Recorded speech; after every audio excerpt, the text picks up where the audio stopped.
We are ready. All right, welcome everyone. We're ready for our Thursday, April 11th work session. For council, first of all, we have two items that we need to change, and that is under presentations, number 4, moving that to the May meeting. Is there a motion to do that? So moved. Motion is second. All in favor, raise your hands. Thank you very much. And under public hearings, item 3, conduct a public hearing, consider adopting an ordinance annexing 15 acres. Move that to the May meeting. Is there a motion? So moved, Mayor. I'll second that. Motion is second, ready to vote. All in favor, raise your hand. All right, that's done. Thank you very much. Today, we have 2 of the presentations that we're going to do. First of all, we're going to do the presentation for Distinguished Budget Award from the Government Finance Officers Association. And Leslie, if you could come forward, and I will meet you there.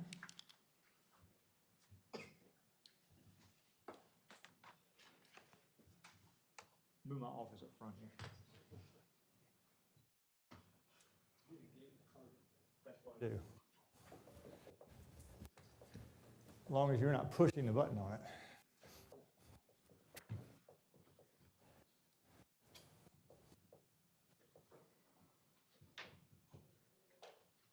So the Government Finance Officers Association Award, City of Concord 23-24 budget, Distinguished Budget Presentation Award. So can you tell us a little bit about it? I can, Mayor. So this is an award with the United States of America and Canada for financial excellence. There are 3 different categories. So there's one for the audit, that's the Certificate of Audit. There's a budget award and a popular annual financial report, or the PAFR. So the city has received the Distinguished Budget Award. This is given to a couple dozen cities across North Carolina, not that many, but we are proud to receive it. This will be our 22nd year. So as you see from it, we have only 10 of these little things, but we have 22 of them. And the first year we got it, I happened to be working with the finance department. So I feel good about that. So Awesome. congratulations. Thank you. You may carry it. Yes. Okay.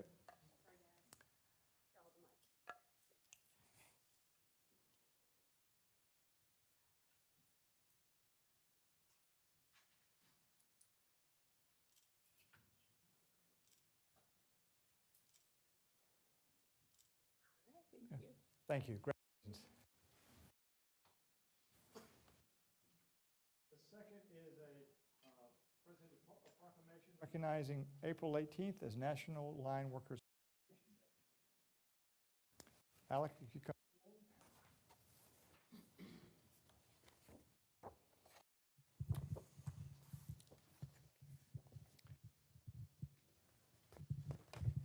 This is always another pleasure to be able to read this proclamation.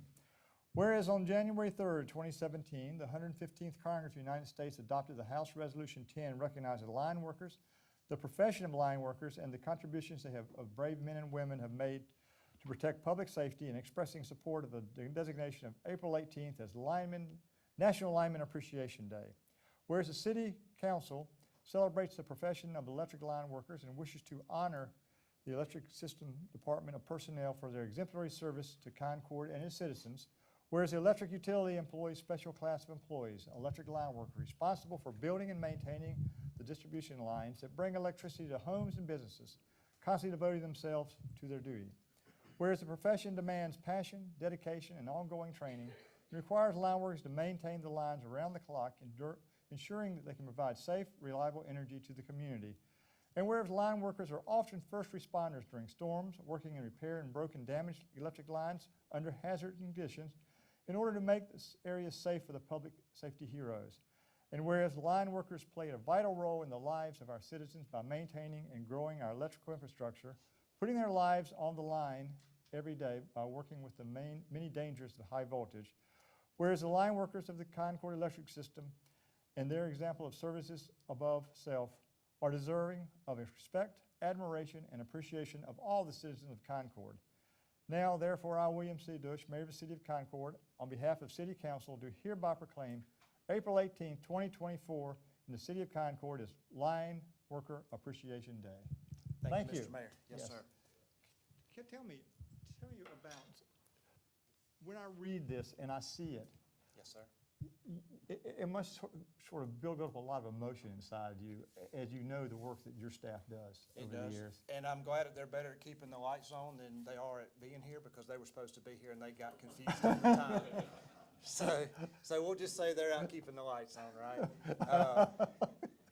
Yes, sir. I've been doing this for 24 years. I'm very proud of all the work those guys do, men and women do for us on a daily basis. We keep the lights on for a little over 34,000 customers with a staff of just over 80 people. So it's a tremendous undertaking. So you light up our life. Yes, sir. Okay, it's a song like that. Here we go.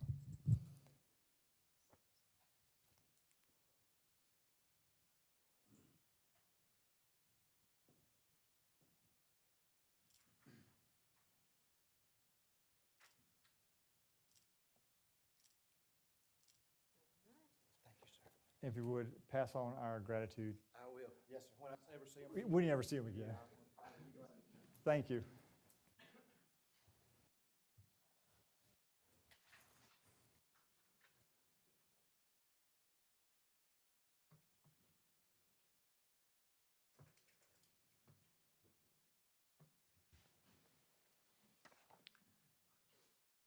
All right. Moving on to public hearings. Conduct a public hearing, consider adopting agency annual plan that updates the policies. Thank you, Mr. Mayor. Calling Della to come forward and present this item to council this evening. Good afternoon, Mayor, Council, Ms. St. Bryce, Mr. Payne, Ms. Houston. This agenda item is to present and adopt the annual plan for fiscal year 2024 for the Housing Department. A copy of the plan has been included in your packet. The Housing Department staff is required to submit an agency annual plan to the United States Department of Housing and Urban Development every year, 75 days prior to the beginning of the fiscal year. The plan must be made available for review 45 days prior to adoption and submission. It has been completed and ready for review since March 3rd. A public hearing must be held prior to the adoption for any public comments relative to the proposed changes in the department's agency plan. Our updated policy include conversion of public housing to project-based rental assistance or project-based vouchers under RAD, to continue to work with the Planning and Neighborhood Development Department and WeBuild on building more affordable market rate rentals. Our most recent revision to our 5-year plan was approved by HUD October 5th and continues to place an emphasis on infrastructure improvements such as HVAC, appliance upgrades, tree removal, unit abatement turnarounds, and other upgrades. The plan also includes an opportunity for the resident council to provide comments. I will be meeting with our resident council officers tomorrow to present the plan to them and record their comments for inclusion with the submission. I'll be happy to answer any questions. Okay, thank you. Any question from council?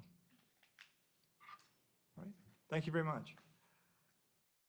Item number 2, conduct a public hearing, consider adopting ordinance annexing 67 acres. Thank you, Mr. Mayor. Calling Alden to come forward and discuss this item with council this evening and give the staff report. Good afternoon, Mr. Mayor, members of council, Mr. Payne, Ms. St. Bryce, and Ms. Deason. This is an annexation petition for 4722 and 4744 Stow Road. This is 2 parcels. The applicant is Chase Burton from Burton Engineering, and this is on behalf of McGrath Rent Corps. This is approximately 67 acres.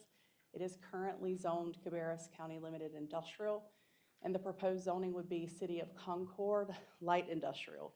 This is a moving and storage facility that rents and sells modular offices and containers to schools, offices, and construction sites. They do own the parcel that's there to the south, where you can see their lot right there, and this would be an extension of that lot straight across into these parcels.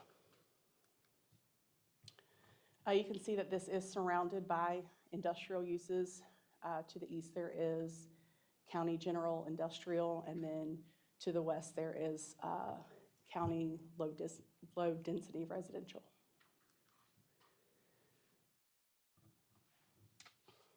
Light industrial is a corresponding zoning district to the land use category and would be compatible with the surrounding zoning. So if this moves from annexation to rezoning, it would not need to come back to council for a land use plan amendment. We did notify adjacent property owners, recognized neighborhoods, and HOAs. We sent that out on March 27th, and it was advertised in the Independent Tribune on March 31st. We have received no comments about this annexation. So at this point, I ask that you consider the annexation request, and if you have any questions, I'm more than happy to answer those. Question from council. Just a question, why do they want to be annexed? So the parcel that they own next door, they are currently in the process of, they just were awarded sewer for their office building there. So it's an extension of that. That makes, And, Just to, go ahead. just to verify, they did sign that at risk on the They do, sewer they're not piece of it. planning on and- building anything on the new parcel that would require sewer. They are aware of that. Thank you. And this is as close to the county's zoning that It we is, can yes, have. sir. So that's the reason we don't have to get involved beyond this, Correct. beyond annexation. Okay. All right, thank you very much. Item 3 will be moved, has been moved to the May meeting. Item 4, conduct public hearing to consider adopting an ordinance amending Article 8. Thank you, Mr. Mayor. Steve will cover this item for council. Yes, sir, Mayor, members of council, Mr. Payne, Ms. St. Bryce. This is a proactive action. Well, is it up? Okay, there we go. For a text amendment for tobacco and hemp shops. And if you do decide to approve this, it is, as I stated, it is proactive, and no current business would be impacted if you do decide to approve it. So tobacco and hemp shops with vaping is an emerging land use. And of course, there's studies out there from National Institute of Health and many other ones. You can Google quite a few, the presence of environmental risk to youth. We've been approached by some of the property owners in downtown concerned about this use. And then, in thinking about it, if you look at downtown, downtown functions as a neighborhood. Well, B1 and C1 zoning districts also are neighborhood-based commercial districts. So the proposal is to, with the text amendment, to identify the tobacco and hemp and also specify it as a C2 use, which is general commercial, and prohibit from B1, C1, and Center City. So this is the definition. I'm not going to read this. This was in your packet. Staff researched other cities and also worked very close with Valerie on this definition to properly define it in all different avenues with the chemicals, with the use, et cetera. Now, one thing I will mention with this text amendment, this is a principal use that would not be permitted in Center City B1 and C1. It doesn't mean that it cannot be sold. Say if there is a convenience store or a small neighborhood store, it could be sold in that. It just cannot be the principal use as tobacco, hemp, or vape. And this is the way it would read in the table. It's very simple. If you came in, I'm interested in opening up a tobacco and or hemp shop, vape. We look at the permitted use is permitted in C2, which is general commercial.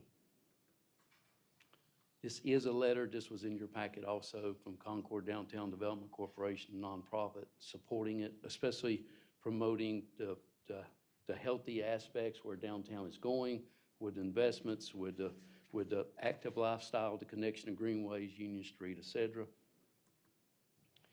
And there's no way that you can see all these little dots. But we had GIS make this just to kind of illustrate. If you look close, you can see the scattering of dots, and many of those are B1, or those are B1 and C1. And I went and looked at some of the neighborhoods.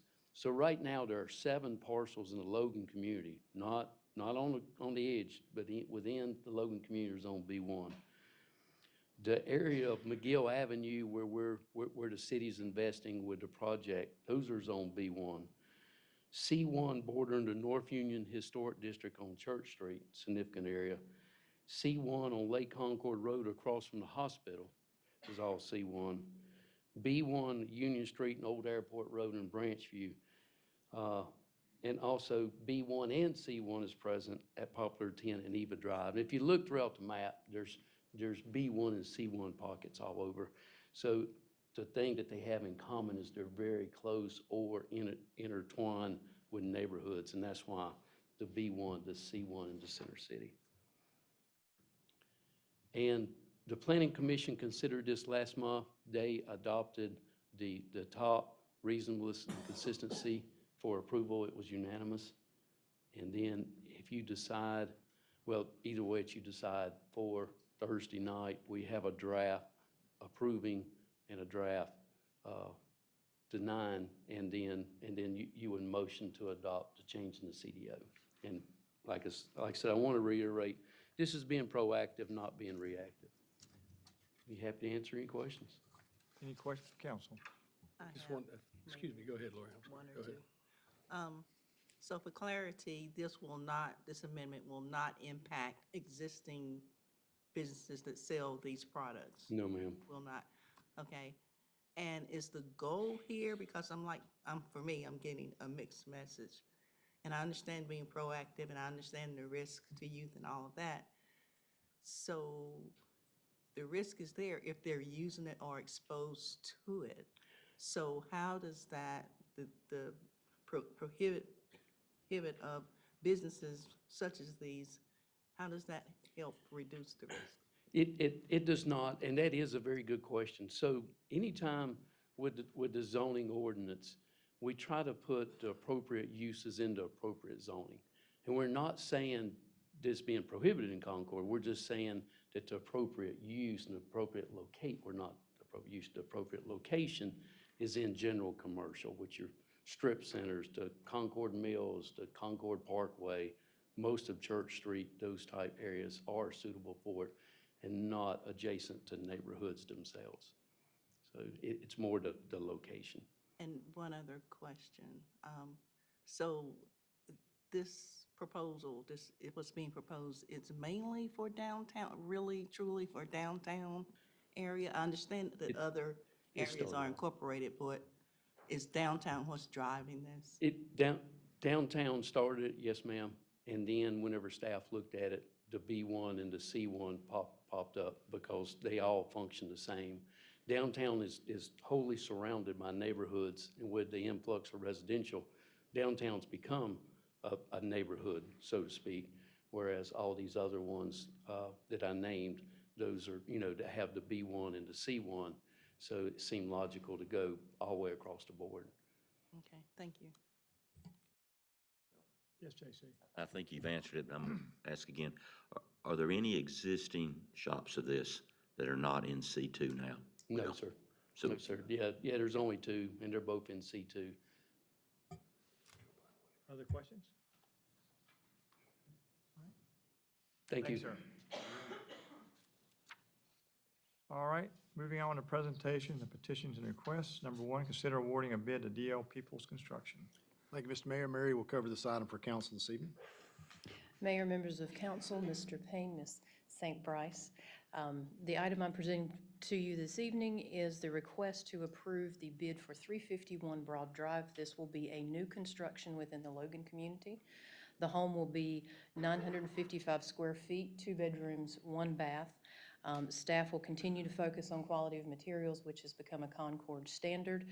Those include solar board roofing, conditioned crawl space, hardy board siding, and as staff has informed council previously, we do incorporate a passive radon system in all of our new builds to prevent that becoming an issue in the future. The goal for all of these all these materials, is to ensure that the homeowner has as limited maintenance as possible with these homes. Staff had solicited 11 contractors for the bid. The lowest responsible bidder was DL Peoples at a cost of $227,039. And again, this will be using home funds, so the buyer will be 80% or below of area median income. And I'm happy to answer any questions you may have. Questions from council? All right, thank you very much. Item 2, consider adopting a resolution authorizing issuance and sale of multifamily housing revenue bonds. Thank you, Mr. Mayor. Items 2 and 3 will be covered by Jessica this evening. Good afternoon, Mayor, members of council, Mr. Payne, Ms. St. Brice, Ms. Deason. This is, again, the Coleman Mill loss. I know I've come to you several times with different revisions to Coleman Mill loss. They have secured the rest of their financing at this time and so are ready to move forward. So this resolution is being adopted because the amount that they need the city to issue has decreased from 34 million down to 20,630,000. So I'll be happy to answer any questions about this. There's a little bit more detail in the agenda item about their other financing, but they have secured that, and hopefully this project is ready to truly move forward at this point. So instead of needing 34, they need 20,600,000, and they have found the other 14 million somewhere else. Yes, they have secured it through the Piper Sandler and Company. They're doing the rest of the financing, so they have that through a private. Any comment on when they plan to start? I do not know that, Mary, do you know? I don't know if they have a firm timeline yet. Okay. Questions? This has been going on for 4 or 5 years. Yes. It feels long like Six. 6? 6. Thank you. Okay. Stay tuned. See if this is the last time. Heaven's coming up, so. So item number 3, consider approving a resolution authorizing negotiation of an amendment to installing financing. Thank you, Mr. Mayor. This item is related to the financing contract for Fire Station 6. We're looking at issuing limited obligation bonds for the construction of that fire station. As part of that, we are also looking at refunding our 2014A lobs that were used to pay for the City Hall. So our financial advisor's been running some numbers, and there are some savings there to be achieved that are above our target for refundings, and those are now callable. So we are looking at doing that refunding, assuming the market stays the same, along with the issuance of that. And so this is the initial resolution. It is an amount not to exceed 29 million. 12 of that is the fire station, and about 16 is the refunding. And so we would move forward with that with a closing planned in July for the funding for the fire station. Thank you. Any questions? All right. Item 4, consider authorizing city manager to negotiate and execute a housing assistance payment, a HAP contract. Thank you, Mr. Mayor. Call on Della to come back and present this item to council. Good afternoon again. Mayor, members of council, Ms. St. Brice, Mr. Payne, Ms. Deason. We are here requesting a motion to authorize the city manager to negotiate and execute an amended housing assistance or HAP contract with Villas of Logan Gardens LLC for the purpose of extending our current Section 8 project-based voucher contract. And back in March of 2011, the investors and the city collaborated to provide vouchers for all of the residents, all 44 residents at the Villas of Logan Gardens, which is a low-income senior complex in the Logan community.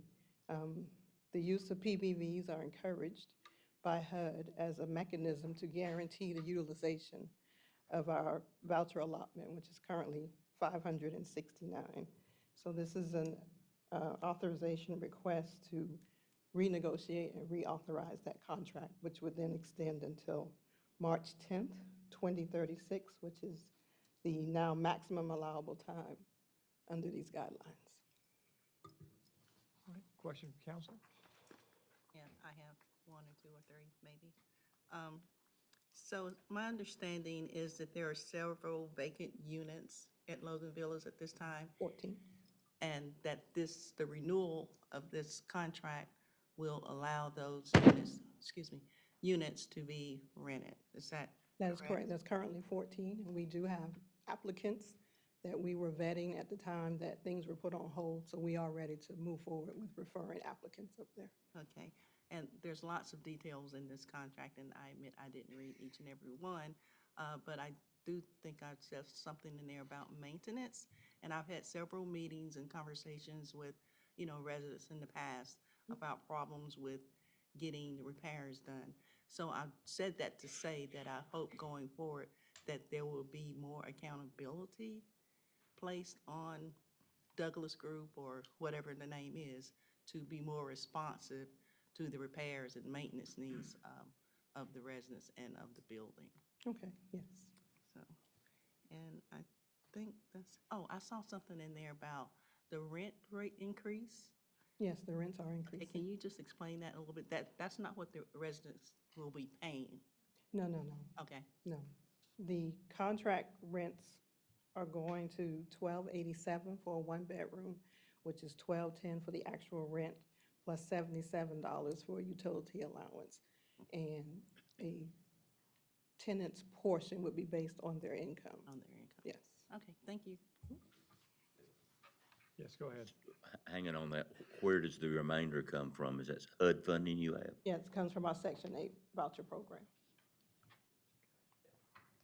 Any more questions?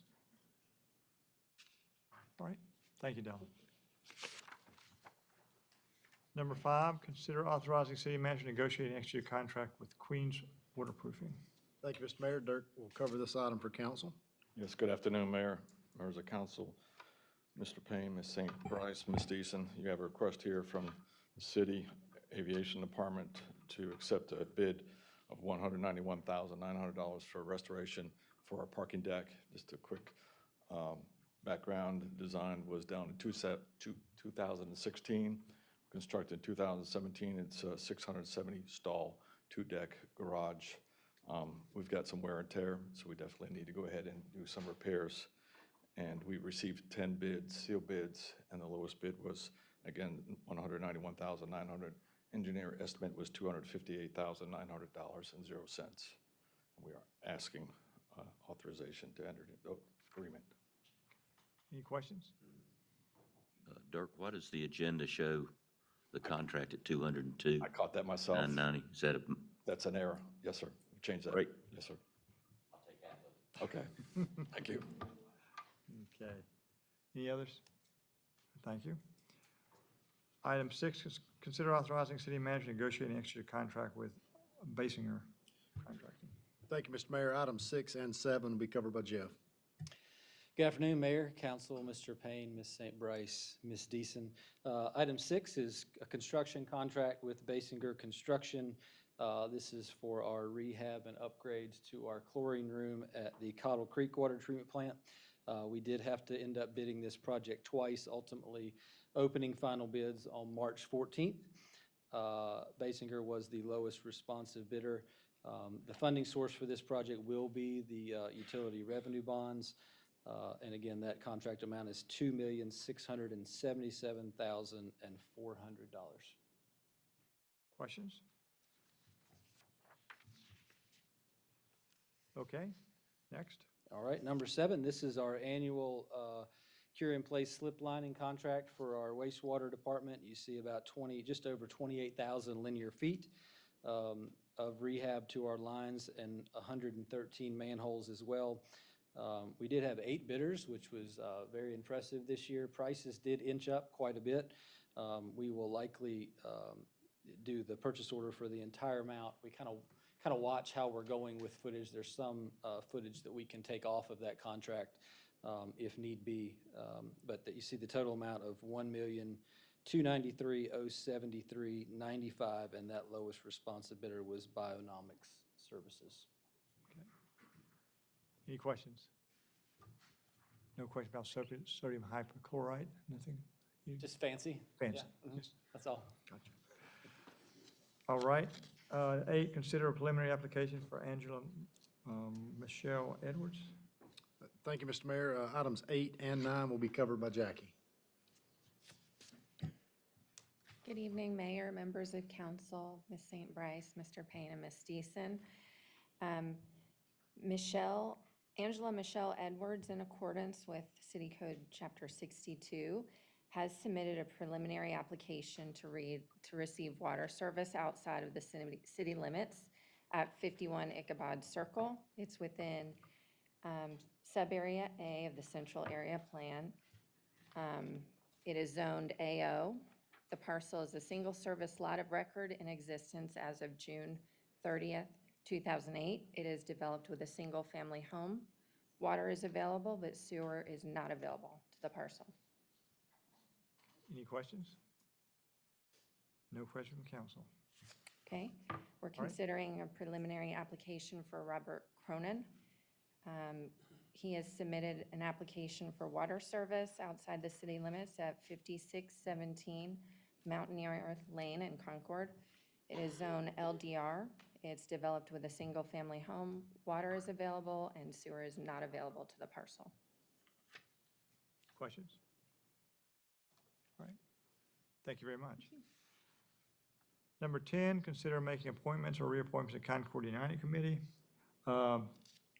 We have a list of individuals that J.C., Jennifer, and Betty we've discussed, but we also have one of the co-chairs, Robert Kirk, is not going to be re-upping.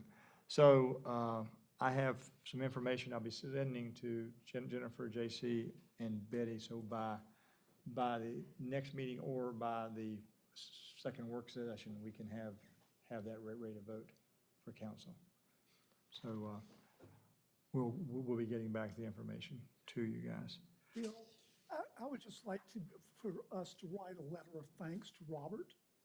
He has given great leadership to this thing over the last several years, and we just need to recognize him and say thank you. We will take care of that. Okay. Any other comments? Okay, anybody have anything they need to remove from the consent agenda? All right. I have an announcement of May 8th, Wednesday, May 8th, at the Cabarrus County Center. We will be having a co-celebration for the Central Cabarrus basketball team for their winning the state championship again. And I think their record, they've lost one game in the last 95 or something like that. So that'll be between 6 and 7 p.m. We'll also, the next day, I believe we're having our council meeting, and we will have a proclamation to make sure it goes on the record that they have done an amazing thing. Also, I believe it's June 15th, the NAACP will be having their education dinner, and I'll be sending out notice to council who wants to be involved with that. We will have a table there. Any other announcements before we move on? Okay. Yeah, we're going to go into recess for about 45 minutes and then come back at 5:20 and start our budget presentation from the city manager. So anybody wants to come back at 5:45? Please, by 5:20, please do. And dinner is available in the back. With that said, we'll see you in a little bit.